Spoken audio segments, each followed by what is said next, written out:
Students, welcome to Nines chemistry channel. आज हम करेंगे आयनिक सॉलिड्स का नेक्स्ट लेक्चर, जिसमें हम डिस्कस करने वाले हैं टेट्राहेड्रल एंड ऑक्टाहेड्रल साइड्स की पोजीशन इन सीसीपी, और जिसको हम एफसीसी अरेंजमेंट भी बोलते हैं। सबसे पहले हम टेट्राहेड्रल साइड्स को डिस्कस कर लेते हैं। हमारी टेट्राहेड्रल साइड हमें पता है 4 एटम से मिलके बनती है। 3 एटम्स हमारे इस टाइप से होते हैं और 4th एटम हमारा इसके ऊपर होता है, जिसको मैं यहाँ पे बना रही हूँ। ठीक है, इसी टाइप से मैंने आपको समझाया था। इसके बिल्कुल बीचों बीच जो हमारी साइड बनती है वो होती है टेट्राहेड्रल साइड, या जिसको आप वॉइड भी बोलते हो। ठीक है, अब एफसीसी अरेंजमेंट हमने प्रीवियस लेक्चर में ही पढ़ी है। सीसीपी और एफसीसी एक ही बात है। ठीक है, दोनों एक ही चीज है। Cubic close packing and face centred close packing एक ही बात है।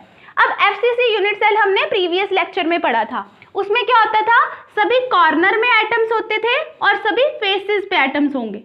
मैं सिर्फ वही एटम्स बनाऊंगी जो टेट्राहेड्रल साइड को शो कर रहे हूं। मतलब जो टेट्राहेड्रल साइड बना रहे हो, मैं सिर्फ उन्हीं एटम्स को बनाऊंगी, ताकि आप कंफ्यूज मत हो। अगर किसी को face centred cubic unit cell कैसा होता है, उसमें नंबर ऑफ एटम्स कितने होते हैं, कहाँ कहाँ पे एटम्स प्रेजेंट होते हैं, ये सब नहीं पता, वो प्रीवियस लेक्चर जरूर देख लीजिए। अब यहाँ पे देखो, एक हमारा ये वाला एटम, यहाँ पे जो एटम होगा, और इस फेस के बिल्कुल बीच में जो एटम होगा, और साइड वाले फेस के बिल्कुल बीच में जो एटम होगा, और ये जो हमारा पीछे वाला फेस है ना, ये देखो ये वाला, ठीक है, इसके बिल्कुल बीचों बीच बनाना है अपने एटम। ये 4 एटम्स, ये देखो ये इसी टाइप की शेप बना रहे हैं। ये 3 एटम्स, ये जो मैंने यहाँ पे दिखाया आपको 3 एटम, 4th एटम हमारा इसके बिल्कुल ऊपर होगा। ये हमारी टेट्राहेड्रल साइड बना रहे हैं। इसके बिल्कुल बीचों बीच जो हमारी साइड होगी वो होगी टेट्राहेड्रल साइड, या जिसको आप वॉइड भी बोलते हो। ठीक है, अब ये देखो बिल्कुल बॉडी डायगोनल पे आ रही है ये साइड।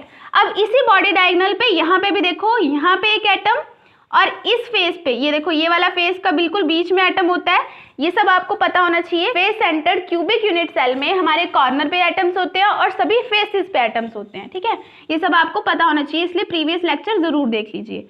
यहाँ पे एटम, ये एटम, और ये नीचे वाले फेस के में जो बिल्कुल बीच में एटम होगा ये, और हमारा जो फ्रंट फेस है, ये हमारा फ्रंट है ना, इसके बिल्कुल बीच में बनाओ। ठीक है, अब देखो ये 3 एटम मिलके फिर से उसी टाइप का ट्राइंगल बना रहे हैं, और ये 4th एटम ये वाला, ये 4 एटम्स मिलके हमारी टेट्राहेड्रल साइड बनाएंगे, जो कि हमारी बॉडी डायगोनल पे होगी। यहाँ पे टेट्राहेड्रल साइड।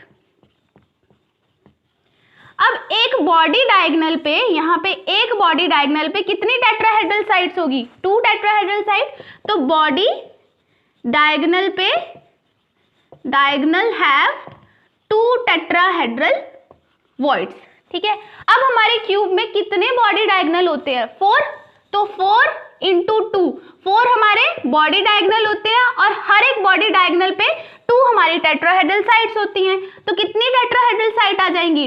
8। इसका मतलब हमारे एफसीसी अरेंजमेंट में, एफसीसी यूनिट सेल में 8 टेट्राहेड्रल साइड्स होती हैं। ठीक है, ये मैंने उनकी पोजीशन भी बता दी। अब आपको अगर डायरेक्ट पता करना हो कि एफसीसी में कितनी टेट्राहेड्रल साइड्स होती हैं या बीसीसी में कितनी होती है, तो वो आप डायरेक्ट फॉर्मूला से भी निकाल सकते हो। पोजीशन मैंने फिर भी आपको समझा दी कि कहाँ कहाँ उसकी पोजीशन होती है। डायरेक्ट फॉर्मूला से कैसे निकाल सकते हो? If there are n number of atoms, n atoms in packing, अगर हमारी पैकिंग में n नंबर ऑफ एटम्स है, तो नंबर ऑफ टेट्राहेड्रल साइड हमारी कितनी हो जाएंगी? 2n। ये आपने फॉर्मूला याद रखना है। इसको एप्लीकेबल भी हम यहाँ पे भी कर सकते हैं। हमने प्रीवियस लेक्चर में एफसीसी में नंबर ऑफ एटम्स कैलकुलेट किए थे। हमारे एक यूनिट सेल में कितने नंबर ऑफ एटम्स आए थे?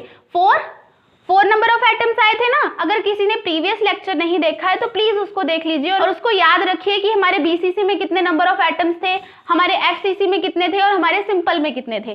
तो हमारे एफसीसी यूनिट सेल में 4 एटम्स थे। अब 4 × ये हमारे क्या है? Number of atoms. 4 × हमने कितना करना है? 2। तो 8 टेट्राहेड्रल साइड्स। ये हम डायरेक्ट फॉर्मूला से भी निकाल सकते हैं।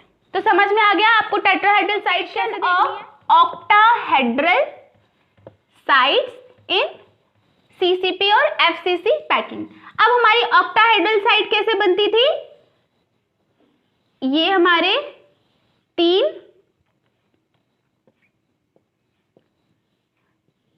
इस टाइप से ट्राइंगल, और हमारे 3 एटम, इसको ऐसे बनाती हूँ मैं,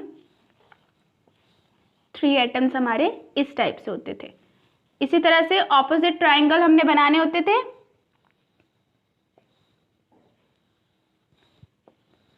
ये देखो हमारी ये ऑक्टाहेड्रल,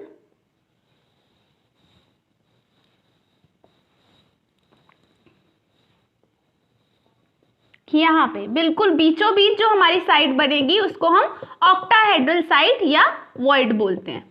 ठीक है, इसी टाइप से हमारे 3 एटम ऑपोजिट होने चाहिए ना। अगर हमारे 2 एटम यहाँ पे और 1 एटम पीछे है, यहाँ पे 2 एटम पीछे और 1 एटम आगे होना चाहिए। इसी टाइप से होती थी हमारी ऑक्टाहेड्रल साइड। अगर इसको और सिंपली बनाऊं, ये वाला एटम और ये वाला एटम यहाँ पे इस टाइप से, ये दोनों एटम्स हमारे, एक ये और एक ये, इस टाइप से हमारे एटम्स होंगे।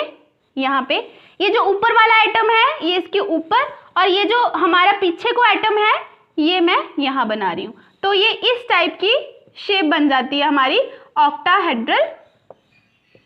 ये देखो एक ऑक्टाहेड्रन बन रहा है, इसके बिल्कुल बीचों बीच जो साइड होगी वो होगी ऑक्टाहेड्रल साइड। बस हमें इसी को पहचानना है। अब एफसीसी में हमें पता है कॉर्नर पे एटम्स होते हैं और फेसेस पे एटम्स होते हैं। मैं सिर्फ वही एटम्स बना रही हूँ जो ऑक्टाहेड्रल साइड को शो कर रहे हूँ, मतलब ऑक्टाहेड्रल साइड को बना रहे हूँ। ठीक है, अब यहाँ पे एक एटम होगा, एक यहाँ पे, और इस फेस के ऊपर जो एटम होगा, और ये जो साइड वाला, ये साइड वाला फेस है, इसके ऊपर भी एक एटम होगा।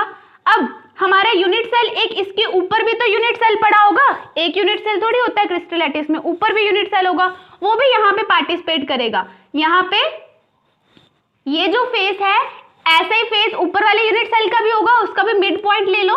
ऐसे ही इसके साथ में भी एक यूनिट सेल होगा, उसके ऊपर वाले फेस का भी आपने मिड पॉइंट ले लेना है, मतलब फेस वाला एटम लेना है आपने। ठीक है, अब इसको जस्ट आपने ज्वाइन कर देना। ये देखो हमारी ऑक्टाहेड्रल साइड बन रही है, इसको मैं अब रब कर रही हूँ ताकि आपको ऑक्टाहेड्रल साइड दिखे। ये देखो इसी टाइप की शेप बन गई, ऑक्टाहेड्रन टाइप बन गया हमारा। ये देखो ये जो 4 एटम्स थे वो ये हैं, एक एटम जो इसके ऊपर था वो ये रहा, और एक एटम जो इसके नीचे था वो ये रहा। इसके बिल्कुल बीचों बीच जो हमारी साइड बनेगी, यहाँ पे बिल्कुल एज पे साइड बनेगी, इनके बिल्कुल बीच में जो हमारी साइड बनेगी वो होगी ऑक्टाहेड्रल साइड, या जिसको आप वॉइड बोलते हो।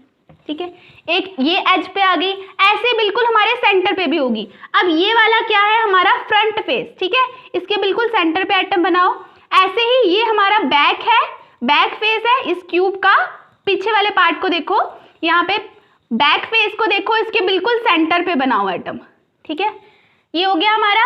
अब ऐसे ही ये हमारा साइड वाले फेस में जो हमारा बीच में एटम होता है, फेस वाला एटम, और ये हमारे नीचे वाले फेस के बीच वाला एटम, ये मिलके भी हमारी ऑक्टाहेड्रल साइड बनाते हैं। पहले इतना नोट डाउन कर लेना, फिर उसके बाद इसको अलग पेन से बनाना। ये देखो हमारे 4 एटम्स, फिर से ये वाले, ठीक है, और हमारा एक ऊपर वाला एटम ये आ गया, और नीचे वाला एटम हमारा ये आ गया, और इसके बिल्कुल बीचों बीच जो हमारी साइड बनेगी वो होगी ऑक्टाहेड्रल साइड। समझ आ गया? इसका मतलब हमारी एक ऑक्टाहेड्रल साइड एजेस पे होंगी, सभी एजेस पे इसी टाइप से होंगी। ठीक है, तो यहाँ पे मैंने सिर्फ आपको ये 2 समझाई है ना, सभी एजेस पे हमारी ऑक्टाहेड्रल साइड्स होंगी। तो सबसे पहले हमारी ऑक्टाहेड्रल साइड एजेस पे होंगी, ऑक्टाहेड्रल साइड, और बिल्कुल क्यूब के सेंटर में होगी। क्यूब के सेंटर में बनी ना ये हमारी ऑक्टाहेड्रल साइड, यहाँ पे बनी ना हमारी। ठीक है, ये तो सेंटर पे, सेंटर ऑफ क्यूब में भी हमारी एक ऑक्टाहेड्रल साइड बनी। इसी टाइप से हमारे क्यूब के कितने एजेस होते हैं, अब हम नंबर ऑफ ऑक्टाहेड्रल साइड्स को कैलकुलेट करते हैं। अगर हम इन दोनों को प्लस कर देंगे तो हमें total number of octahedral sides in FCC unit cell में हमें पता चल जाएगा। मतलब face centre cubic close packing में कितनी ऑक्टाहेड्रल साइड्स होती हैं एक यूनिट सेल में, वो हमें पता चल जाएगा। अब यहाँ पे एजेस कितने होते हैं हमारे क्यूब के? 12। अब उनका कंट्रीब्यूशन, अब हर एक एज 4 क्यूब्स ने शेयर किया होगा। आप ऐसे भी समझ सकते हो, हमारे जो वॉइड्स होते हैं इसको कौन ऑक्यूपाई करता है? कैटायंस को ऑक्यूपाई करते हैं, एनायंस तो हमारे पैकिंग करते हैं। अब यहाँ पे जो एटम होगा उसको कितने और यूनिट सेल ने शेयर किया होगा? 4। अगर आप इसको इमेजिन करना चाहते हो सही से सोचो, यहाँ पे भी एक यूनिट सेल होगा, इसके ऊपर भी एक यूनिट सेल होगा और एक ये यूनिट सेल है और इसके बिल्कुल यहाँ पे भी यूनिट सेल होगा। मतलब यहाँ पे भी एक यूनिट सेल है, इसके ऊपर भी एक यूनिट सेल होगा और यहाँ पे भी यूनिट सेल होगा। ठीक है, नहीं समझ में आ रहा है तो आप बॉक्सेस लेना, क्यूब्स लेना, ऐसे 2 क्यूब नीचे रखना और 2 ही ऊपर रखना। ठीक है, तो आपको समझ में आ जाएगा हर एक जो एज है उसको 4 क्यूब्स शेयर कर रहे हैं। ठीक है, तो यहाँ पे कंट्रीब्यूशन हम कितना लिखेंगे 1/4, क्योंकि हम तो एक यूनिट सेल के लिए निकाल रहे हैं ना। तो अगर हमारी एज को 4 हमारे यूनिट सेल शेयर कर रहे हैं तो एक यूनिट सेल के लिए उसका कंट्रीब्यूशन कितना होगा 1/4। ये सब हम प्रीवियस लेक्चर में ऑलरेडी समझ के आ चुके हैं, ये सब बातें तो अब आपके लिए इजी होंगी। ठीक है, अगर किसी ने प्रीवियस लेक्चर नहीं देखा तो प्लीज उसको देख लीजिए, तभी बातें समझ में आएंगी अच्छे से।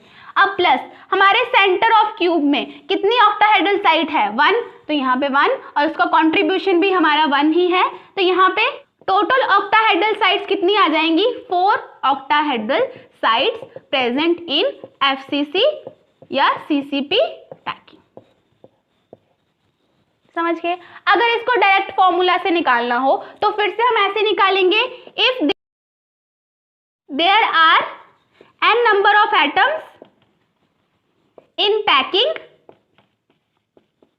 Total number of octahedral side कितनी आ जाएंगी फिर n। मतलब जितने नंबर ऑफ एटम्स हमारी पैकिंग में होंगे उतनी ही हमारी ऑक्टाहेड्रल साइड्स होंगी। जैसे हमारे एफसीसी में हमने अभी देखा, एफसीसी में हमारे टोटल नंबर ऑफ एटम हमने कैलकुलेट किए थे, कितने थे 4 एटम्स थे और हमारी ऑक्टाहेड्रल साइड भी कितनी आई 4। तो मतलब जितने हमारे एटम्स होंगे उतनी ही हमारी ऑक्टाहेड्रल साइड होंगी उस पर्टिकुलर यूनिट सेल में। तो आई होप आपको ये सब समझ में आया होगा। नेक्स्ट हम लेक्चर पढ़ेंगे टेट्राहेड्रल एंड ऑक्टाहेड्रल साइड्स की पोजीशन को देखेंगे इन एचसीपी यूनिट सेल, या बोल सकते हो हेक्सागोनल क्लोज पैकिंग में। इस लेक्चर के नोट्स मैं डिस्क्रिप्शन बॉक्स में दे दूंगी। वीडियो अगर पसंद आई होगी तो उसको लाइक जरूर करना और चैनल को सब्सक्राइब कर देना।